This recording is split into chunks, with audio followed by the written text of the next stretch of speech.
Hello students, welcome to विनिकस्ट online classes. आज हम कर रहे हैं chapter 4 political science. Chapter 4 chapter का नाम है एग्जीक्यूटिव। और आज का जो हमारा टॉपिक है वो प्रेसिडेंट के पावर, फंक्शन और रूल पे। सबसे पहले हम बात करते हैं कि जो प्रेसिडेंट है, हर देश में प्रेसिडेंट की जो भूमिका है, रोल है, वो इक्वल इंपॉर्टेंट नहीं होती। डिपेंड करता है कि किस देश ने शासन प्रणाली के कौन से मेथड इस्तेमाल किए। जैसे कि अमेरिका में प्रेसिडेंशियल फॉर्म ऑफ गवर्नमेंट है और बाकी जैसे कि ब्रिटेन के अंदर, भारत के अंदर पार्लियामेंट्री फॉर्म ऑफ गवर्नमेंट है। कोई भी देश जब प्रेसिडेंशियल फॉर्म ऑफ गवर्नमेंट की पद्धति को अपनाता है तो उसमें जो प्रेसिडेंट होता है वो सबसे ज़्यादा इंपॉर्टेंट रोल हो जाता है और वो केवल नाम मात्र का शासक ना होकर जितने भी रियल राइट्स होते हैं वो उसको इंजॉय भी करता है। लेकिन इसके ऑपोजिट अगर किसी देश ने पार्लियामेंट्री फॉर्म ऑफ गवर्नमेंट को प्रणाली को इस्तेमाल किया है, जैसे कि ब्रिटेन और भारत के अंदर है, तो वहाँ पे जितने भी रियल जो हेड होता है वो तो देश का राष्ट्रपति होता है, उसके नाम पे सारे एग्रीमेंट होते हैं, सारे शासन व्यवस्थाएं चलाई जाती है। लेकिन जो रियल पावर इंजॉय करता है वो देश का प्रधानमंत्री होता है। तो इसीलिए हम ये नहीं कह सकते कि हर जगह जो देश में जो प्रेसिडेंट है वो इक्वली इंपॉर्टेंट रोल प्ले नहीं करता है। डिपेंड करता है कि हमने रूलिंग मेथड कौन सा इस्तेमाल किया, उसके हिसाब से राष्ट्रपति की जो भूमिका है, उनके इंपॉर्टेंस, उनके फंक्शन में परिवर्तन होते रहते हैं।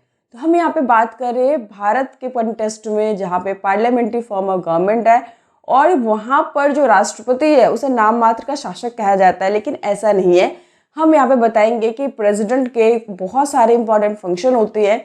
इसीलिए हाँ, ये बात सही है कि वो पार्लियामेंट की मदद से, प्राइम मिनिस्टर की हेल्प से अपने जितने भी पावर है उसको यूज़ करते हैं। लेकिन ऐसा नहीं है कि केवल वो नाम मात्र का ही शासक है। कई बार देखा गया है कि उनके पास अपनी भी शक्तियाँ होती है जिसका इस्तेमाल करके वो अपनी भूमिका को बढ़ा सकती है। तो चलिए सबसे पहले हम देखते हैं कि जो प्रेसिडेंट है उनके काम को हम कितने भागों में डिवाइड कर सकते हैं। तो फर्स्ट है executive power, legislature power, financial power, judiciary power, military power, emergency power, veto power और डिस्क्रिशनरी पावर। तो टोटल हमने यहाँ पे जो प्रेसिडेंट के फंक्शन है उसको 8 भागों में डिवाइड किया। अब हर एक पार्ट के हम समझाएंगे कि एग्जीक्यूटिव में प्रेसिडेंट के कौन कौन से फंक्शन है, उसके बाद लेजिस्लेचर में क्या आते हैं, इमरजेंसी पावर में क्या आती है, सभी को हम एक एक करके एक्सप्लेन करेंगे। सबसे पहले मैंने बताया लेजिस्लेटिव फंक्शन। सबसे पहले हम बात करते हैं एग्जीक्यूटिव फंक्शन। एग्जीक्यूटिव फंक्शन में सबसे इंपॉर्टेंट रूल है कि आपको पता होगा कि देश में 2 हाउसेस है, लोकसभा और राज्यसभा। जो लोकसभा होता है जहाँ पर जनता के द्वारा चुने जाते हैं, जितने भी इलेक्शंस होते हैं उसमें वोट जो डायरेक्ट जनता उसमें पार्टिसिपेट करती है और जिस भी पॉलिटिकल पार्टी को मेजॉरिटी मिलती है, यानी कि बहुमत हासिल होता है, उस पार्टी का जो लीडर होता है, नेता होता है, वो राष्ट्रपति के द्वारा प्राइम मिनिस्टर अपॉइंट किए जाते हैं। उसके साथ जितने भी अलग अलग डिपार्टमेंट के जो मिनिस्टर होते हैं वो भी प्रधानमंत्री की सलाह से राष्ट्रपति के द्वारा अपॉइंट किए जाते हैं। तो एग्जीक्यूटिव में ये सबसे इंपॉर्टेंट फंक्शन आते हैं। इसके अलावा देश में जितने भी हाई ऑफिसर्स होते हैं, जैसे कि हर एक स्टेट का जो गवर्नर होता है, जनरल ऑडिटर होता है, हाई कमिश्नर होते हैं, दूसरी कंट्री के अंदर अपॉइंट किए जाते हैं, यूपीएससी के जो मेंबर होते हैं, चेयरमैन होते हैं, इन सब के जो अपॉइंटमेंट होती है वो राष्ट्रपति के द्वारा ही किए जाते हैं। तो एग्जीक्यूटिव में और भी बहुत सारे फंक्शन आते हैं, लेकिन यहाँ पे मैं 6 मार्क्स के पॉइंट ऑफ व्यू से बता रही हूँ, इसीलिए टोटल हमने 8 फंक्शन बताए और 8 में मैं हर किसी के 2 या 3 पॉइंट्स यहाँ पे एक्सप्लेन करने जा रही हूँ। तो हमने एग्जीक्यूटिव में 2 चीज़ें देखी है कि प्राइम मिनिस्टर और बाकी जो जितने मिनिस्टर होते हैं उनकी अपॉइंटमेंट राष्ट्रपति के द्वारा की जाती है। देश में जितने भी हाई ऑफिसर्स होते हैं उनकी अपॉइंटमेंट भी राष्ट्रपति के द्वारा किए जाती है। तो एग्जीक्यूटिव में ये 2 इंपॉर्टेंट फंक्शन प्रेसिडेंट के द्वारा किए जाते हैं। सेकेंड फंक्शन है लेजिस्लेटिव फंक्शन। लेजिस्लेटिव फंक्शन के अंदर सबसे पहले हम बात करते हैं, हमने बताए थे आपको लास्ट क्लास के अंदर कि 2 हाउसेज होते हैं, लोकसभा और राज्यसभा। लोकसभा जो होता है उसको परमानेंट हाउस नहीं कहा गया है, क्योंकि राष्ट्रपति कभी भी चाहे तो उसके टर्म कंप्लीट होने से पहले उसको डिसॉल्व कर सकता है और देश में फिर से इलेक्शन के लिए ऑर्डर दे सकता है। लेकिन ऐसे वो डिसॉल्व अपनी इच्छा से नहीं करता, वो जो भी देश का प्राइम मिनिस्टर होता है उनकी रिकमेंडेशन से, उनके सुझाव के बाद ही वो लोकसभा को डिसॉल्व कर सकता है।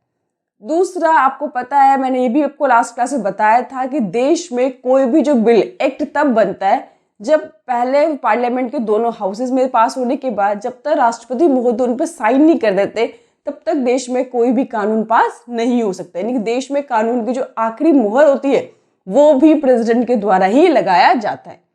तीसरा कि जब देश में कोई पार्लियामेंट सेशन ना चल रहा हो और देश में अचानक से कोई कानून की आवश्यकता हो गई हो, उस कंडीशन में जो हमारे देश में राष्ट्रपति के पास उन तीनों ही ऑर्गन की, यानी कि लोकसभा, राज्यसभा और जो प्रेसिडेंट, तीनों मिलकर के देश में कानून बनाते हैं, उस कंडीशन में राष्ट्रपति अकेले ही इतना पावरफुल हो जाता है कि वो अकेले ही वो देश में ऑर्डिनेंस यानी कि अध्यादेश जारी कर सकता है और वो कानून बन जाता है। तो ये 3 इंपॉर्टेंट फंक्शन राष्ट्रपति के द्वारा किए जाते हैं। नेक्स्ट हम बात करते हैं फाइनेंशियल पावर की। तो सबसे पहले जब भी फाइनेंशियल ईयर स्टार्ट होता है वो पार्लियामेंट के अंदर जो मनी बिल होता है वो राष्ट्रपति के बिहाफ में देश का जो फाइनेंस मिनिस्टर होता है वो बिल को लोकसभा में इंट्रोड्यूस करता है। और यही एक ऐसा बिल है, जनरली होता है क्या है कि पहले बिल लोकसभा राज्यसभा में प्रेजेंट किया जाता है, वहां से पास किए जाते हैं, उसके बाद राष्ट्रपति उसको साइन करते हैं, ये आखिरी स्टेज होता है। लेकिन मनी बिल एक ऐसा अकेला बिल है जहां पे पहले राष्ट्रपति साइन करता है, उसके बाद ये लोकसभा में प्रेजेंट होता है। इसमें राज्यसभा की मंजूरी की कोई आवश्यकता नहीं होती, मात्र 14 दिन के लिए राज्यसभा उसे रोक सकता है। 14 दिन के बाद ऑटोमेटिकली मनी बिल क्या होता है, पास हो जाता है। तो मनी बिल जो है वो पार्लियामेंट में राष्ट्रपति के बिहाफ में देश का फाइनेंस मिनिस्टर इंट्रोड्यूस्ड करता है। दूसरे जितने भी कॉन्टिजेंट फंड होते हैं उन पे जो अधिकार होता है देश का राष्ट्रपति का होता है, उसकी इच्छा अनुसार इसको डिस्ट्रीब्यूट किया जाता है और इसमें उसे पार्लियामेंट की परमिशन की किसी तरह की कोई आवश्यकता नहीं होती है। तीसरा हम बात करते हैं कि सेंटर्स में और ये जितने भी स्टेट्स हैं उनके अंदर जो रेवेन्यू डिस्ट्रीब्यूशन का काम है, टैक्स डिस्ट्रीब्यूशन है, वो भी राष्ट्रपति के द्वारा ही किए जाते हैं। तो ये 3 हम बात करते हैं फाइनेंशियल पावर की। नेक्स्ट हम बात कर रहे हैं यहाँ पे, हमने एग्जीक्यूटिव फंक्शन बताया, लेजिस्लेटिव फंक्शन बताया, फाइनेंशियल फंक्शन बताया। अब हम 4 जुडिशरी पावर की बात करें, जुडिशरी फंक्शन की बात कर रहे हैं। तो देश में जितने भी सुप्रीम कोर्ट और हाई कोर्ट के जजेस होते हैं वो राष्ट्रपति के द्वारा अपॉइंट किए जाते हैं। इसके अलावा राष्ट्रपति के पास एक और बहुत विशेष शक्ति होती है जो देश में केवल राष्ट्रपति के पास ही होती है और किसी के पास नहीं होती है। किसी भी कानूनी सजा के लिए पहले वो डिस्ट्रिक्ट कोर्ट में जाता है, फिर वो हाई कोर्ट में और उसके बाद सुप्रीम कोर्ट में। सुप्रीम कोर्ट भी किसी के केस में फैसले सुनाने के बाद केवल देश में राष्ट्रपति महोदय के पास ये अधिकार होता है कि वो सुप्रीम कोर्ट के दिए हुए फैसलों को चेंज कर सकता है। जैसे कि वो पूरी तरह से किसी व्यक्ति को किसी भी सजा के लिए पूरी तरह से क्षमा कर सकते हैं, सजा में परिवर्तन कर सकते हैं, सजा के रूप में परिवर्तन कर सकते हैं। क्षमादान मतलब कि किसी व्यक्ति को पूरी तरह से उन्होंने सजा माफ करके सजा से बरी करके उनको कर दिया है।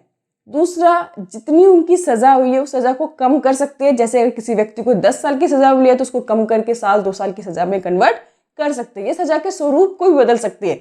जैसे किसी व्यक्ति को फांसी की सजा मिली है तो राष्ट्रपति उसको आजीवन कारावास में करके भी परिवर्तन कर सकते हैं। तो ये इनके 2 इंपॉर्टेंट फंक्शन जुडिशरी फंक्शन के अंदर आते हैं। नेक्स्ट हम बात करते हैं मिलिट्री पावर। मिलिट्री पावर में सबसे पहले बताएंगे कि जो राष्ट्रपति महोदय होते हैं तीनों सेनाओं का मेन अध्यक्ष होते हैं। आर्मी हो गया, एयरफोर्स हो गया या नेवी हो गए, इन तीनों का जो अध्यक्ष होता है वो देश के राष्ट्रपति होता है। इसके अलावा देश में वॉर डिक्लेयर करना, पीस डिक्लेयर करना, ये भी राष्ट्रपति के द्वारा ही किए जाते हैं। लेकिन ये फैसले राष्ट्रपति अपनी इच्छा से नहीं लेते, वो पहले पार्लियामेंट से उन्हें परमिशन लेनी पड़ती है। उनकी रिकमेंडेशन के बाद ही देश में वॉर और पीस का जो माहौल है वो डिक्लेयर करते हैं। नेक्स्ट फंक्शन की बात करते हैं इमरजेंसी फंक्शन, जिसे हम आपातकालीन फंक्शन भी कहते हैं। तो इसमें राष्ट्रपति के 3 मेन काम होते हैं। किसी देश में इमरजेंसी को लागू करना, किसी स्टेट के अंदर इमरजेंसी को लागू करना या फाइनेंशियल इमरजेंसी डिक्लेयर करना। तो सबसे पहले देश में, क्या देश में किन परिस्थितियों में इमरजेंसी डिक्लेयर किया जाता है। सबसे पहले आपको जानना है कि अगर कोई देश में एक्सटर्नल अटैक हो गया हो या इंटरनल पॉलिटिकल डिस्टर्बेंस हो रही है, यानी कि देश में जो लग रहा है कि शासन व्यवस्था है वो ठीक तरह से नहीं चल रही है, तो इस कंडीशन में देश में राष्ट्रपति क्या करता है, ये भी पार्लियामेंट के सिफारिश पे देश में इमरजेंसी डिक्लेयर कर दी जाती है। कोई भी देश का प्राइम मिनिस्टर अपने निजी स्वार्थ के लिए देश में इमरजेंसी जैसी चीज़ें थोप नहीं सकता। हमारे इतिहास में एक बार 1975 में हालांकि ये हुआ था। उसका परिणाम ये हुआ कि उस टाइम पे देश की जो प्रधानमंत्री थी वो इंदिरा गांधी थी और इससे जितने भी अपोजिशन पार्टी के लीडर थे बहुत सारे दूसरे लोग थे, काफ़ी नाराज़ हो गए थे। उनका कहना है कि देश में ऐसी इमरजेंसी जैसी सिचुएशन नहीं थी, केवल अपने निजी स्वार्थ के लिए इमरजेंसी को लगाया गया था। और उसका परिणाम ये हुआ कि जब इमरजेंसी हटा और देश में दोबारा से इलेक्शन हुए, तो जो इंदिरा गांधी इतनी पॉपुलर लीडर थी, वो अपनी सीट भी नहीं बचा पाई। जो हमेशा रायगढ़ जो अमेठी रायबरेली उनका गढ़ होता, अपनी सीट और अपने जो उनके बड़े बेटे थे संजय गांधी, उन दोनों ही इलेक्शन में बुरी तरह से हार गए थे। तो इस तरह जो खामियाजा है वो पॉलिटिकल पार्टी को भुगतना पड़ता है कि वो निजी स्वार्थ के लिए अगर इमरजेंसी जैसी चीज़ों को देश में ज़बरदस्ती थोपते हैं। क्योंकि जब देश में इमरजेंसी लगती है तो देश में नॉर्मल जो सिचुएशन होते हैं वो नहीं होते, देश में जो सिस्टमेटिकली काम होते हैं सारे काम रुक जाते हैं, जो हम आम नागरिकों को जो फंडामेंटल राइट्स दिए उसे भी सस्पेंड कर दिया जाता है। तो बहुत ही अति आवश्यक होने पर ही देश में इमरजेंसी की डिक्लेरेशन की जाती है। नेक्स्ट हम बात करते हैं किसी स्टेट के अंदर किस तरह से इमरजेंसी डिक्लेयर होती है। अगर पर्टिकुलर किसी स्टेट के अंदर जब कॉन्स्टिट्यूशन मशीनरी या जो भी संवैधानिक तंत्र है वो सिस्टमेटिकली काम नहीं कर रहा है, तो ऐसे कंडीशन में वहाँ पर लेजिस्लेटिव को डिसॉल्व करके राष्ट्रपति सारी पावर अपने हाथों में ले लेता है। और जब तक देश में जब तक वो स्टेट के अंदर सिचुएशन नॉर्मल नहीं होते तब तक अपने हाथों में सारी पावर लेकर 6 महीने के अंदर दोबारा से फिर से इलेक्शन कराए जाते हैं। अब हम बात करते हैं फाइनेंशियल इमरजेंसी। फाइनेंशियल इमरजेंसी का मतलब होता है जब किसी स्टेट के अंदर वित्त की बहुत कमी हो जाती है कि जो नॉर्मल रूटीन के काम होते हैं सरकार उसको फाइनेंशियल कमी के कारण उसको नहीं कर पाते। हमारे देश में ये हमारा सौभाग्य रहा है कि कभी भी इस तरह की फाइनेंशियल इमरजेंसी आज तक डिक्लेयर नहीं हुई है। नेक्स्ट हम बात करते हैं वीटो पावर। ये राष्ट्रपति का एक ऐसा बहुत ही इंपॉर्टेंट फंक्शन है जो राष्ट्रपति अपनी इच्छा से कर सकते हैं। तो वीटो पावर जानते हैं कि है क्या।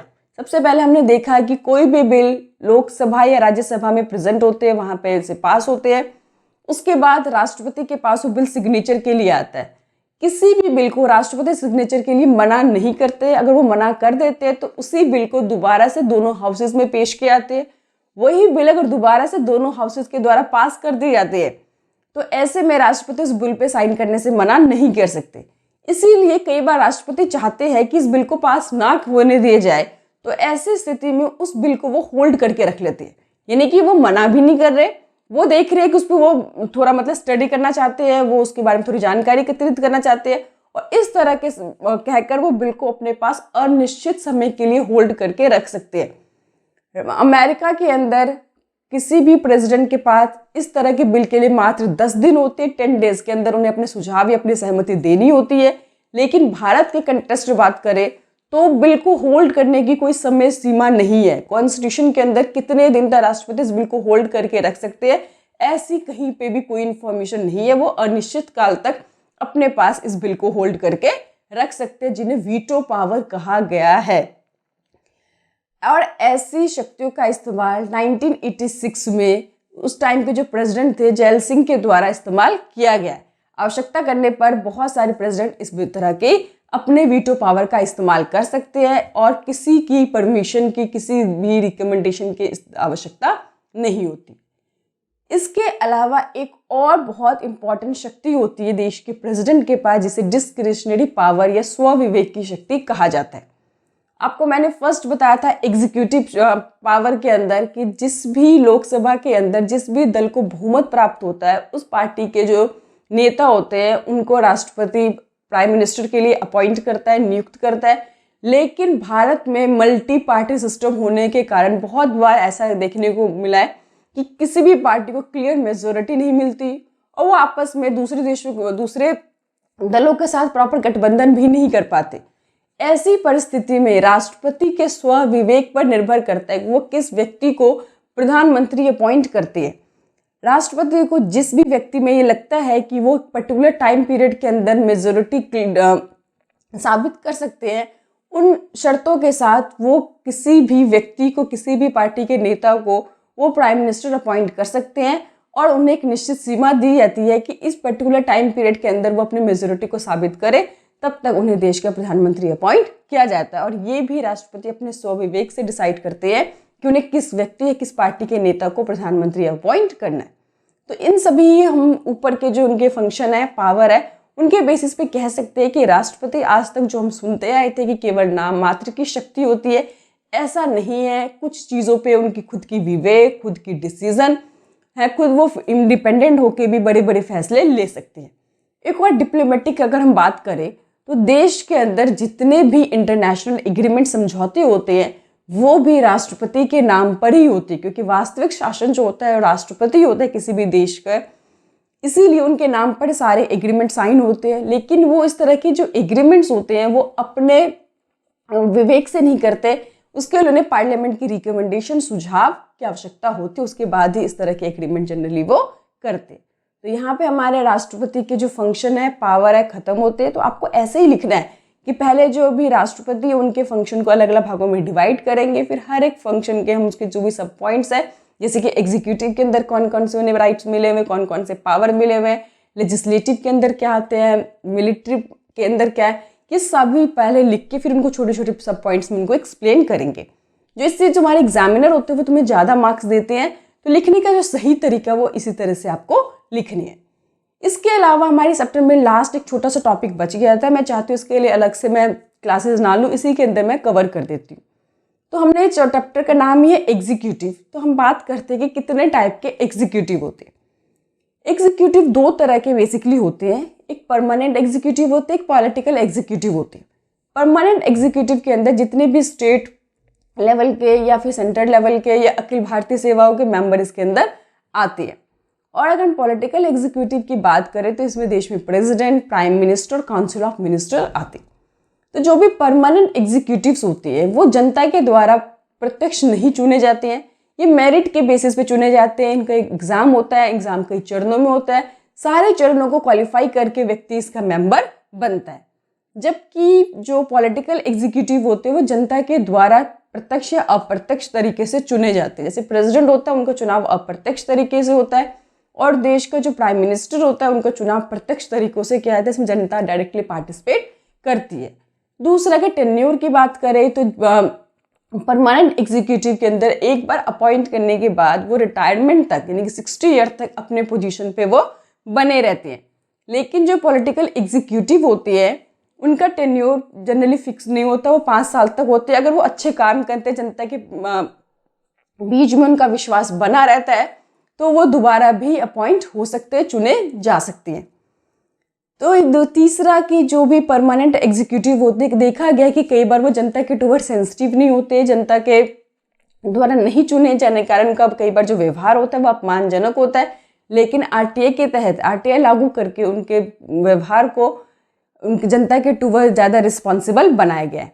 लेकिन जो पॉलिटिकल एग्जीक्यूटिव होते हैं क्योंकि वो जनता के द्वारा ही चुने जाते हैं, इसीलिए जनता की जो भी सिफारिशें होती है, जो भी डिमांड्स होते हैं, उनके लिए वो काम करते हैं और अच्छे से अच्छे काम करते हैं। अपनी जो पॉलिसी है, जो भी उन्होंने इलेक्शन में प्रॉमिस किया होता है, जो भी उनके चुनाव में घोषणा की होती है, उन सबको पूरा करना उनका उत्तरदायित्व होता है। क्योंकि अगले 5 साल के बाद फिर उन्हें जनता के बीच में जाना है, अपने कार्य की उन्हें इन्फॉर्मेशन देनी है ताकि अगले बार दोबारा वो इलेक्शन जीत सके। तो ये बेसिकली डिफरेंस होते हैं पॉलिटिकल एग्जीक्यूटिव और परमानेंट एग्जीक्यूटिव के अंदर। जो परमानेंट एग्जीक्यूटिव होते हैं इसमें अखिल भारतीय सेवाएं, केंद्रीय सेवाएं, प्रांतीय सेवाएं, इनके जितने भी ऑफिसर्स होते हैं वो इसके अंदर आते हैं। और ये एक प्रशासन में बहुत महत्वपूर्ण भूमिका निभाती है, क्योंकि प्रशासन की जो रीढ़ की हड्डी है वो इन्हीं को कहा गया है। जो भी अखिल भारतीय सेवाएं होते हैं, जितने भी स्टेट होते हैं, उनमें जो कलेक्टर होते हैं, जिला कलेक्टर जिनको बोलती है, वो क्या होता है, अखिल भारतीय सेवाओं का ही मेंबर होता है, जो कि केंद्र सरकार के द्वारा अपॉइंट किए जाते हैं। ये राजनीति में तटस्थ होती है, निष्पक्ष होते हैं, किसी भी पॉलिटिकल आइडियोलॉजी को प्रमोट नहीं करते। जो भी सरकार आती है उनको वो बिल्कुल इंडिपेंडेंट होके, बिल्कुल भी इम्पार्शियल होके वो सरकार की मदद करते हैं। उनकी जो भी प्रोग्राम पॉलिसी होते हैं उनको लागू करने में सरकार की बहुत महत्वपूर्ण भूमिका निभाते हैं। ये किसी पॉलिटिकल आइडियोलॉजी के पीछे नहीं भागते। जो भी सरकार आएगी उनकी मदद करना, उनके नीतियों को प्रभावशाली बनाना, ये उनकी जिम्मेवारी होती है।